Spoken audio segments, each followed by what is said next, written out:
자, 오늘 하나님 말씀 한번 보도록 합시다. 마태복음 9장 9절에서 13절입니다.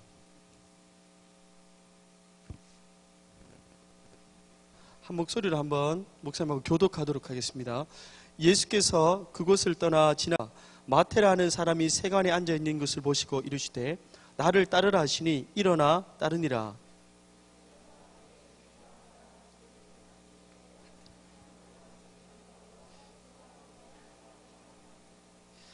바리새인들이 보고 그의 제자들에게 이르되 어찌하여 너희 선생은 세리와 죄인들과 함께 잡수시느냐.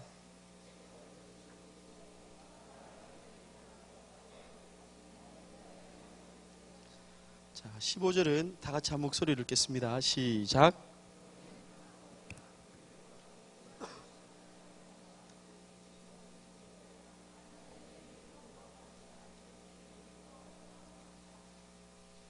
아멘.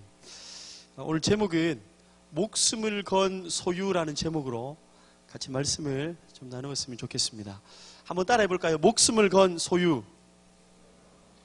목숨을 건 소유라는 제목으로 같이 말씀을 한번 나눠봤으면 좋겠습니다. 여러분, 사람들은 그 가슴 속에 품고 다니는 많은 것들 중에 목사님이 이해할 수 없는 것이 하나가 있었습니다. 그것은 뭐냐면 가슴에 품고 다니는데 꽉을 가슴에 품고 다닙니다. 그 꽉 안에 있는 것들을 어떤 사람들은 다 빼내가지고 쇠로 된 예쁜 곽이 있어요. 곽. 그것을 백화점이나 이런 곳에서 아주 비싸게 주고 사서 종이 꽉 안에 있는 것을 다 빼서 쇠통 안에 그것을 집어넣고 가슴에 품고 다닙니다. 그것은 뭘까요, 여러분? 뭐죠? 담배죠. 담배인데 사람들은 왜 쇠통에 넣어서 그렇게 다니냐면 행여나 담배 한 이 개비가 이렇게 부러지거나 상처를 입을까봐 너무너무 이렇게 고이고이 간직하면서 그곳 안에 넣어서 다니게 되는 거죠. 사람들은 새 담배일 때는 아주 고이고이 간직하게 되는 거죠. 하지만 이 담배를 한 계피를 피우고 나면 그것을 어떻게 처리합니까?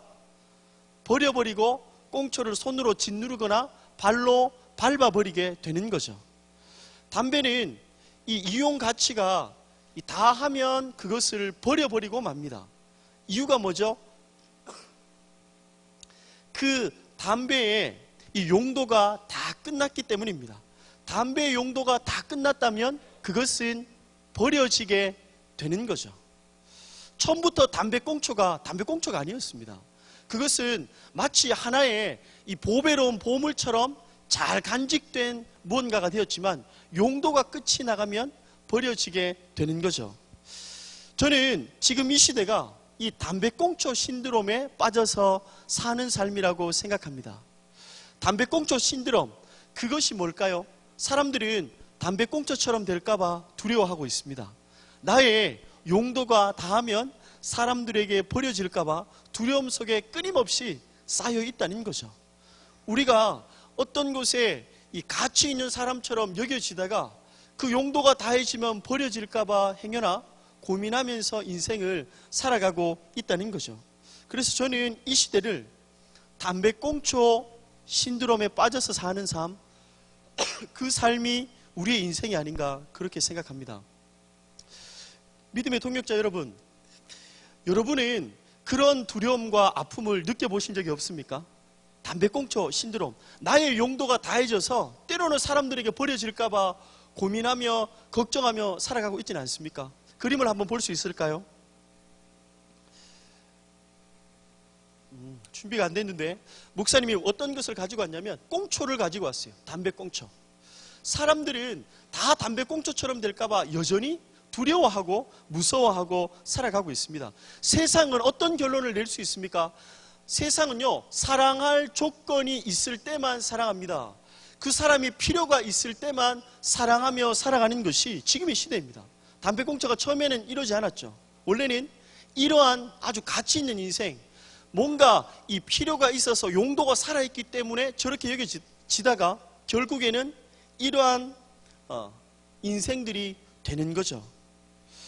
세상은 조건과 이 필요가 있는 사람만 사랑합니다. 그런 사람만 사랑받게 되는 거죠. 그러다 보니까 우리들의 행동과 삶은 어떻게 됩니까?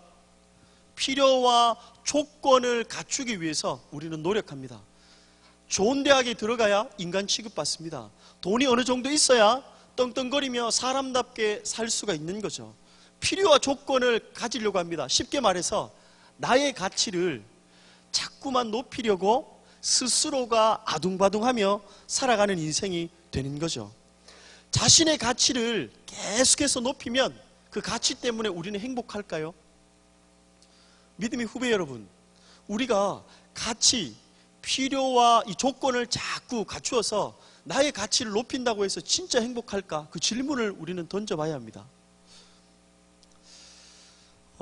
계속해서 무언가 소유해서 나의 가치를 높인다고 해서 우리는 행복을 가져다 주지 않습니다.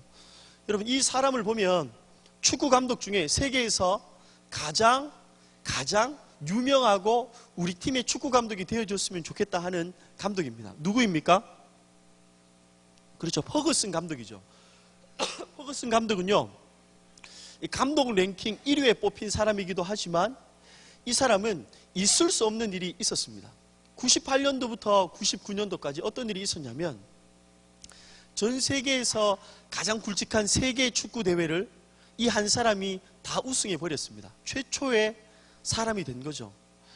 큰 대회 하나만 우승해도 대단한 건데 하나 우승하고 두 번째 우승하고 세 번째 우승을 해버렸습니다.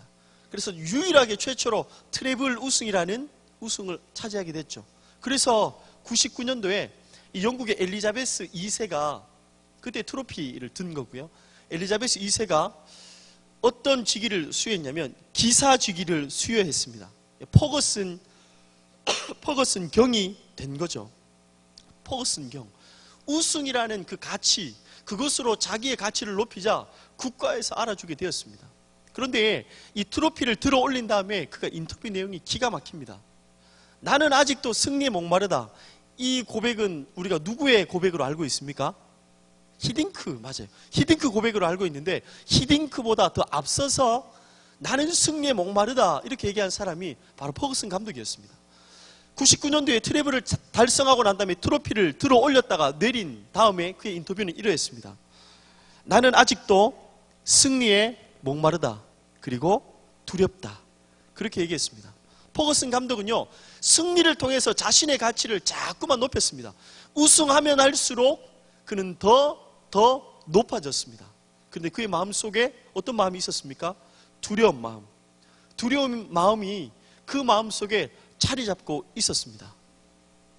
우승이 그의 가치를 높였지만 소유하면 소유할수록 더 많은 두려움이 그 속에 찾아왔다는 것을 우리는 알 수 있습니다. 내가 인정받고 높아지는 가치를 계속해서 소유하고 쌓아도 만족감이 없다는 것을 우리는 행복함이 없다는 것을 알 수 있습니다. 목사님 또한 예수님을 제대로 알기 전에는요, 나 스스로가 가치를 만들어내고 이 필요의 조건들을 끊임없이 쌓아야 된다라고 생각하며 살았습니다. 교회를 다니면서도 그런 생각을 했어요. 나 스스로 나는 가치 있는 존재가 돼야 돼. 근데 교회에서 목사님이 선택한 건 뭔지 알아요? 이런 생각을 했습니다. 내가 교회에서 인정받고 가치 있는 존재가 되기 위해서는 기타를 쳐야 되겠다. 기타를. 근데 기타 중에 그때 당시에는 일렉 기타가 흔하지 않았습니다. 일렉 기타가. 어쿠스틱 기타나 통기타는 많이 쳤는데요, 일렉 기타가 흔하지 않았어요. 제 머릿속에 끊임없이 나라는 사람이 인정받기 위해서, 다른 사람들이 나를 무시하지 못하게 하기 위해서 일렉 기타를 배워야 되겠다. 목사님 배웠을까요? 안 배웠을까요? 배웠죠. 배워서 그 일렉 기타를 치는데 너무너무 열심히 많이 노력했습니다. 근데 문제가 있었어요. 목사님 교회에 1년 선배인데 손익준이라는 그 형님이 있었어요. 일렉 기타를요, 너무너무 잘 쳤습니다. 일렉 기타를 왜 그렇게 잘 치는 거예요? 기타라 하면 동막교회 기타리스트 하면 손익준이었습니다. 목사는 몇 인자였겠습니까? 늘 손익준이라는 그 형제 밑에 그늘에 가리워서 전혀 빛을 받을 수 없는 그런 상황이었습니다. 근데 어느 날 복음과도 같은 소리가 들렸습니다. 이 형님이 인천으로 공무원 준비를 하러 간다고 가버렸습니다. 그럼 교회에 남아있는 기타를 칠 수 있는 사람이 있습니까? 없습니까? 없죠. 목사님이요, 일렉 기타를 그때부터 조금 치기 시작했습니다. 그 형님이 갔다는 것은 목사님에게 복음이었습니다. 한국을 떠나서 미국으로 가야 되는데 가치를 인정받기 위해서 내 나름대로 계속해서 뭔가 노력했어요. 그런데 더 웃긴 사실은 뭔 줄 압니까? 그 자리에 앉아서 일렉 기타를 치는데도요, 제 마음에 불안했습니다. 왜요? 나보다 분명히 더 잘 치는 사람이 나오거든요. 더 많이 열심히 노력해야 됐고, 더 많이 그 자리를 지키기 위해서 내 목을 더 졸라매야 되는 거예요.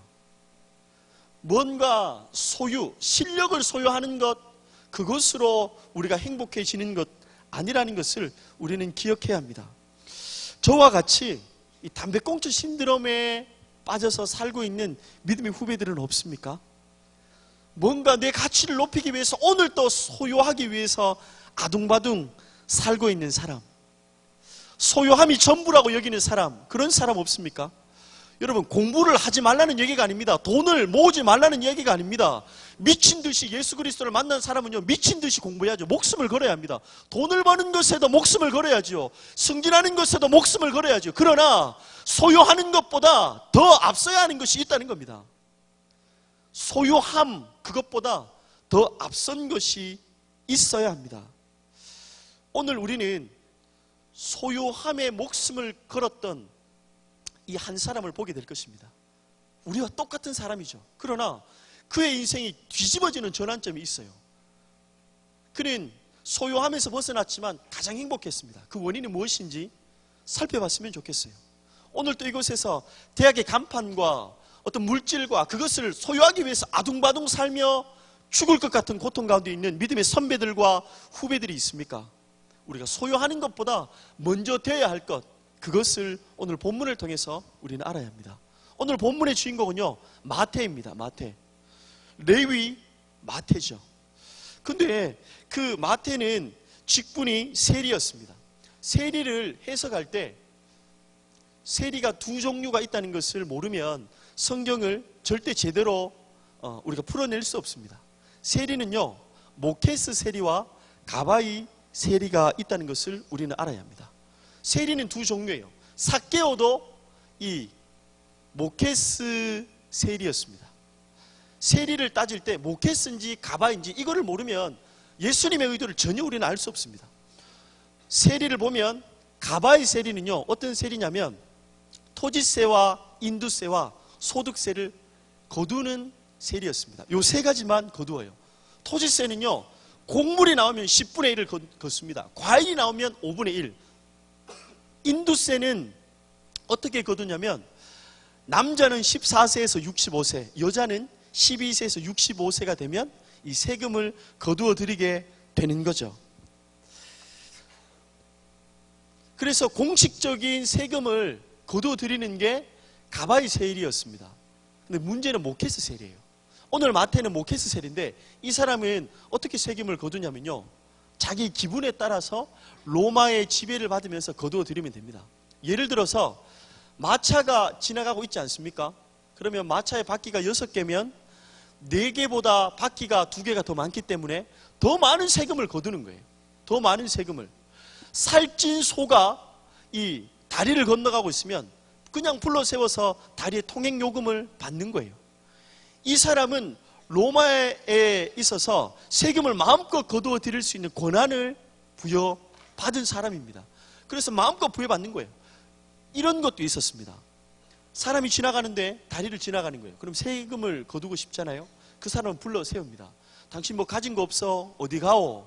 편지를 전달하러 가는데요. 그 편지 내용을 볼 수 있겠습니까? 편지 내용이 중요한 정도에 따라서 세금을 마음껏 때려서 그 세금을 받을 수 있는 사람이 바로 모케스 세리였어요. 마태는 그러면 동족에게 사랑을 받았겠습니까? 아니요. 마태만 보면 사람들은, 목사님이 조금 격한 말일 수도 있는데, 죽이고 싶은 마음이 일어났을 겁니다. 우리가 일본 식민지 하에 있는데 똑같은 대한민국 사람이 와서 세금을 마음껏 거두어서 로마에게 주고 자기가 세금을 또 남겨서 집을 막 늘려가는 거예요.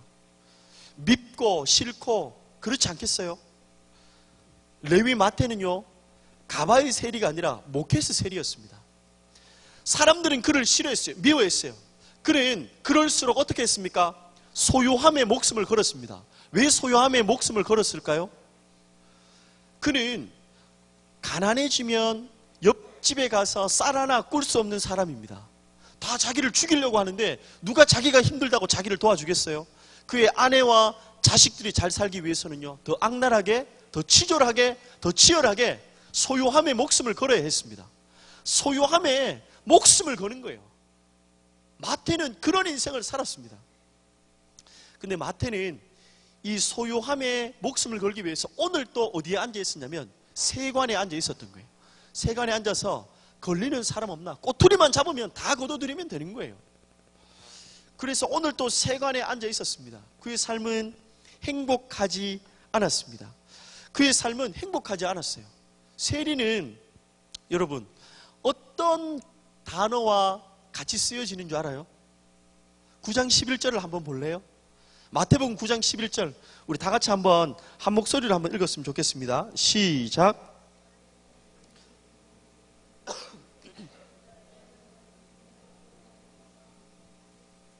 세리 옆에 단어가 죄인들입니다. 세리 옆에 다른 성경을 찾아보면 창녀들과 같이 쓰이는 거죠. 그만큼 세리를 미워했습니다. 세리, 창녀, 죄인 똑같은 사람으로 취급받았기 때문에 유대인 회당에서 출교를 당했는데 가족들도 회당에서 다 쫓아내는 거예요. 예배당에 들어왔습니까? 여러분 여기에 세리 가족들이 있습니까? 지금 나가주시겠어요? 이렇게 해서 예배조차 드릴 수 없었던 사람이 세리였습니다. 그러니까 더 악랄하게 돈을 모았어요. 돈만 있으면 사람들이 함부로 할 수는 없거든요. 아버지가 죽어도 돈만 많이 모아서 이 소유했던 것을 자식들에게 물려주면 그래도 돈 때문에 살 수 있는 거예요. 목숨을 건 소유함. 근데 그의 인생은 행복하지 않았습니다. 행복하지 않았어요. 소유함으로 그의 가치를 높였지만 행복하지가 않았다는 거예요. 그 증거가 어디에 있겠습니까? 동일하게 성경에 기록되어져 있습니다. 행복하지 않았던 증거가 어디에 있냐면요, 예수님께서 세관에 앉아 있는 것을 보시고 이르시되 나를 따르라 이 한마디를 했어요. 자, 길을 가는데 베드로와 야고보와 요한을 부르셨던 예수님께서 길을 가다가 이 모케스 세리였던 마태를 딱 만났어요. 그래서 이렇게 얘기했습니다. 마태야 일어나 나를 따르라.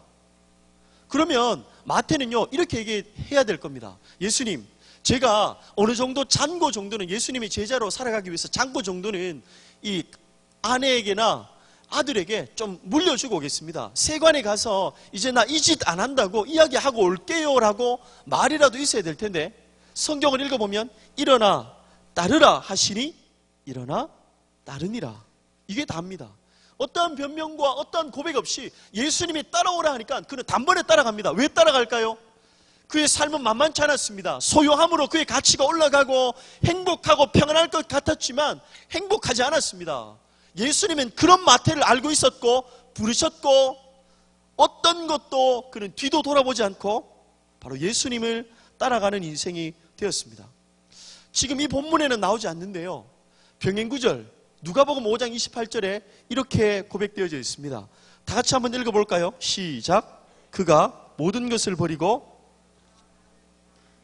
모든 것을 다 버렸습니다.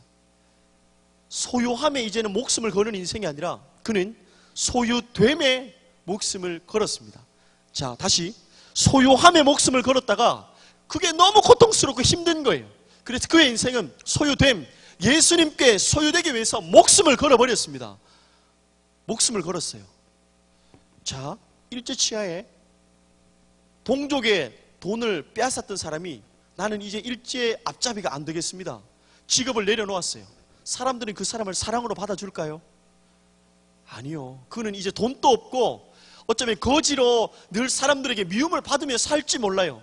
근데 그는 그런 선택을 했다는 겁니다. 마태는 목숨을 건 소유됨, 돌팔매질 당할 수도 있지만 소유함이 너무너무 힘들고 지긋지긋하고 아프고 힘들었기 때문에 예수님께 소유되기 위해서 그는 목숨을 걸고 말았습니다. 마태는 소유함의 인생에서 소유됨의 인생으로 넘어가면서 그의 인생은 뒤집어지고 역전되었습니다.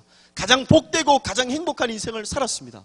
소유됨의 인생이 되는 순간 그는 어떤 삶을 살았죠? 로마의 종에서 예수님의 종으로 변해버렸습니다. 그는 예수님께 소유되면서 늘 그 세금 대장을 정리하던 손으로 이제는 하나님의 말씀, 성경을 기록하는 손으로 바뀌었습니다. 늘 그의 발은 세금 안 낸 사람들 돈을 뜯기 위해서 달려갔지만 예수 그리스도의 복음을 전하기 위해서 그는 달리기 시작했습니다. 그의 인생은 돈을 얻기 위해서 싸웠다면 복음을 주기 위해서 투쟁하며 싸우는 인생으로 변화가 되었습니다. 최고의 가치 있는 인생, 복된 인생, 행복한 인생은 어디로부터 오나요? 믿음의 후배 여러분, 소유함이 아니라 소유됨으로부터 시작되는 줄로 믿습니다. 여러분의 삶이 주님께 소유될 수 있기를 주님의 이름으로 축복합니다. 여러분, 왜 우리가 소유되면 인생이 역전될까요? 출애굽기 19장 5절에서 6절 말씀에 보면 우리 빨간 글씨만 한번 다 같이 한번 읽어봅시다. 시작. 세계가 다 내게 속하였나니 그렇게 고백되어지고 있습니다. 동역자 여러분, 전 세계는 우리 하나님께 속해져 있어요. 하나님은 우리의 아버지가 되십니다. 할렐루야. 아버지 것은 우리의 거예요. 우리가 하나님의 소유가 되는 순간 모든 아버지의 소유에 동참하게 되는 사람이 우리라는 거죠. 가장 부유한 인생이 어떤 사람일까요? 우리 아버지께 소유되는 사람이에요. 아버지께 소유가 되는 그 순간 아버지께 내게 되어서 우리는 가장 부유하고 행복한 인생을 살게 되는 거죠. 레위 마태의 삶이 바로 그러했습니다. 돈은요 갈기처럼 끌어 모아도 그의 인생은 불안하고 힘든 거예요. 그래서 주님께서 따라와라 했을 때 뒤도 안 돌아보고 따라간 거예요. 그때까지 죽을 것 같았거든요. 마태는 소유함이 이제는 지긋지긋했거든요. 그래서 소유됨으로 말미암아 그의 인생이 역전되었습니다. 믿음의 동역자 여러분, 여러분의 삶은 어떠합니까? 소유함을 통해서 가치를 높이려고 아둥바둥하고 있습니까? 여러분 힘들지 않으세요? 고통스럽지 않습니까? 공부를 1등하는 친구는요 시험 기간만 되면 죽을 것 같을 겁니다. 목사님은 1등을 안 해봐서 잘 모르겠지만 1등을 하는 친구는 아마 밥도 잘 못 먹을걸요. 오히려 꼴찌하는 친구는 뭐 PC방 가고 찜질방 가고 할 거 다 하지 않겠습니까? 우리가 어떤 것을 통해서 가치를 높이기 이전에 뭔가 스스로 소유하기 위해서 그것보다 앞서야 될 것은 주님께 소유되어야 합니다. 주님께 소유되지 않고 뭔가 소유하는 인생은 마치 풍선 같은 거품 같은 인생을 우리는 산다는 것을 기억해야 합니다. 여러분의 삶이 불안합니까? 그렇다면 주님께 분명하게 소유되지 않아서 그래요. 환경이 어렵고 문제가 있어서 그런 게 아니라 주님께 100% 소유가 안 되었기 때문에 여전히 불안하고 초조한 겁니다. 그러면 이런 질문을 한번 던져봅시다. 행복은 소유함이 아니라 소유됨으로부터 시작된다고 했습니다. 여러분 아멘입니까? 그렇게 가고 싶은 친구만 한번 아멘 해봅시다. 아멘. 그럼 가장 큰 질문, 목사님 저도 아는데 소유됨, 소유하면서 소유됨으로 넘어갈 때 자신이 없습니다. 불안합니다. 여전히 초조합니다. 어떻게 하면 될까요? 여러분 그때는요 소유하면서 소유됨으로 넘어가기 위해서는요 한번 따라합시다. 소유주. 우리는 소유주를 기억해야 합니다. 우리를 소유하기 위해서 소유주 되신 그분을 알면 우리는 단번에 소유됨을 망설이지 않고 마태처럼 그 길을 갈 수 있는 거죠. 우리를 소유하신 분이 누구입니까? 우리를 아들 삼기 위해서, 딸 삼기 위해서 우리를 소유하신 소유주, 그분은 누구십니까? 하나님이시죠.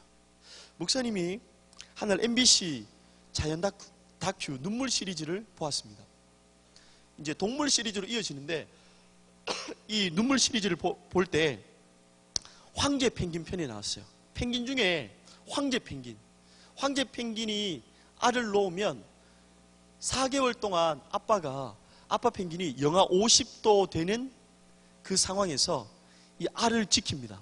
2개월 만에 알은 깨어나요. 알은 깨어나는데 2개월은 밖에 나와 있는 이 아기 황제 펭귄을 지키기 위해서 아빠가 늘 그 아이를 품고 있는 거죠. 4개월 동안 영하 50도에서 그가 먹는 것은 눈밖에 없습니다. 눈. 목마르면 눈 먹고 사는 거죠. 근데 엄마는 뭐 할까요? 엄마는 사냥을 하러 갑니다. 황제 펭귄은 아빠가 이 아이들을 지키고 엄마가 사냥을 하러 가는 거죠. 4개월 동안 사냥을 하러 그가 엄마가 떠나게 됩니다. 아빠는 발 위에서 알을 품고 꼼짝도 안 하고 이렇게 기다리고 있는 거예요. 근데 엄마는 이제 사냥을 하기 시작하는데 바닷물 속에 들어가서 뱃속에 먹이를 꽉 채워오는 거죠. 근데 그때 황제 펭귄의 가장 큰 적수는요, 바다 표범입니다. 물에서 튀어나오면 이 황제 펭귄을 잡아먹기 위해서 바다 표범이 딱 기다리고 있다가 물어 뜯는 거죠. 근데 엄마 펭귄이 팍 물속으로 나왔는데 바다 표범이 있는 거예요. 그래서 어떤 이 엄마 펭귄들은 물속에 다 뛰어 들어가고 어떤 친구들은 막 도망가다가 이 날개쭉지에 막 물렸어요. 바다 표범이 막 물어 뜯는 거예요. 팔을 막 물어 뜯으니까 막 도망가고 달리고 하다가 이 팔이 쭉 찢어져서 피가 흐르기 시작합니다. 엄마 펭귄은 하얀 설원 위에 마치 이 빨간색 한 줄의 붓펜이 지나간 것처럼 피를 뚝뚝뚝 흘리면서 이 그 눈 위를 지나갑니다. 피가요 얼마나 많이 흐르는지요. 하얀 선원 위에 피가 계속해서 흘렀습니다. 그런데 가다가 피가 너무 많이 흐르니까 엄마 펭귄이 넘어져 버렸습니다. 넘어져서 가는 거예요. 이제는 배로 밀기 시작합니다. 눈밭을 배로 밀고 가는 거예요.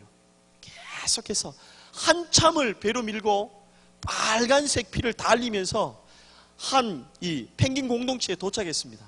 엄마 펭귄이 이 몸을 일으켜서 소리를 내기 시작합니다. 꾹꾹 이렇게 울부짖자 아빠 펭귄과 아기 펭귄이요 이 엄마 펭귄 앞에 나타나는 거예요. 많은 무리들이 있는데 온몸에 피를 다 흘린 엄마 펭귄의 소리를 듣고 같이 나타나는 거예요. 그제서야 엄마 펭귄은 자기가 모아두었던 음식을 토해내기 시작합니다. 날개쭉지는 찢어져서 피는 철철 흐르고 있었지만 토해내서 자녀가 먹는 것을 다 지켜보고 있는 거예요. 엄마 펭귄의 의식 속에는요, 이 아기 새끼 펭귄의 이 살아있을까 죽을까 그 생각밖에 없는 거예요. 자기 자신의 몸을 어떠하든지 간에 이 새끼 펭귄이 잘 크고 있는가, 잘 지내고 있는가, 잘 버티고 있는가 그것밖에 모른다는 거예요. 새끼 펭귄을 향한 그 생각으로 온통 가득 차 있다는 겁니다. 믿음의 동역자 여러분, 제가 이걸 보면서 예수 그리스도가 기억났습니다. 우리 구주 예수님은 우리를 살리기 위해서 날개 쭉지 않아 찢었습니까? 아닙니다, 여러분. 우리 구주 예수님은 우리를 살리기 위해서 날개 쭉지 않아 찢은 것이 아니라 온몸을 다 찢으셨죠. 그분은 온몸을 올인하셔서 우리가 지금 이 자리 가운데 살 수 있도록 영원한 생명을 주실 수 있도록 골고다 언덕을 홀로 쓸쓸하게 걸어가신 분, 예수 그리스도. 그분이 우리의 소유주가 되신다는 것을 우리는 기억해야 합니다. 날개쭉지가 아니라 온몸에 다 찢어서 살점들이 다 떨어져 나가도 우리 한 사람 살리고자 십자가의 길을 가셨던 예수 그리스도, 그분이 우리의 소유주라는 사실을 우리는 기억해야 합니다. 그렇다면 동역자 여러분, 우리를 소유하기 위해서 당신의 온몸을 올인하셨다면 그분께 소유되는 순간 우리는 두려워하지 말아야 합니다. 자신의 목숨을 던져서 우리를 살렸다면 그분은 여러분을 향해서 실수할 턱이 없습니다. 아멘입니까? 두려워하지 마십시오. 소유함이 먼저가 아니라 소유됨이 먼저라는 것을 끊임없이 기억하며 우리는 살아야 합니다. 아무리 공부를 1등해도 좋은 대학에 들어가도 돈이 많아도 많은 것 소유하고 있어서 가치가 높아져도 주님께 소유되지 않고 그것이 먼저 우선시되면 그 인생은 가장 위험한 인생입니다. 불안하고 힘들고 죽을 것 같고 어찌 될 것 같고, 두려워하지 말고 우리의 소유주를 기억하며 그분께 소유되는 여러분의 인생이 될 수 있기를 주님의 이름으로 축복합니다. 여러분, 특별한 작품을 만든 사람이 있습니다. 숙명여대 조형예술학과 대학원생인데요, 김근아라는 29세 된 자매입니다. 서울의 세대교회를 다니는 자매인데 이 자매는 이 작품으로 굉장히 유명해졌습니다. 재료가 뭘까요? 바로 담배꽁초입니다. 담배꽁초로 그는 이런 작품을 만드는 사람이에요. 길거리에서 밟히고 침 뱉어지고 버려져도 김근아라는 학생의 손에 잡히기만 하면 그가 청소하고 말린 다음에 색감을 들여서 이렇게 작품으로 만들어낸다는 겁니다. 어떠한 담배꽁초라도 상관없어요. 사람이 찢어도 상관없어요. 밟아서 뭉개놔도 상관없어요. 김근아라는 이 학생의 손에 잡히기만 하면 작품 인생이 된다는 거예요. 아무리 쓰레기로 되어도 이 사람 손에만 잡히면 작품 인생이 된다는 거예요. 우리 소유주, 그분께 소유되기만 하십시오. 나의 처지가 어떠하든, 나의 환경과 나의 상황이 어떠하든 그분의 손에 잡히기만 하면 우리의 인생과 삶은 역전될 수 있다는 것을 기억해야 합니다. 능력이 부족합니까? 못할 것 같습니까? 여러분, 그것은 하나님을 무시하는 거예요. 하나님의 손에 잡히기만 하십시오. 그분께 붙어 있기만 하십시오. 그렇다면 우리는 쓰레기의 인생이 아니라 작품 인생이 되는 줄로 믿습니다. 작품 인생이 될 수 있기를 주님으로 축복합니다. 우리 잠언 말씀을 한번 읽고 예배를 한번 정리하겠습니다. 우리 다 같이 한번 읽어볼까요? 시작.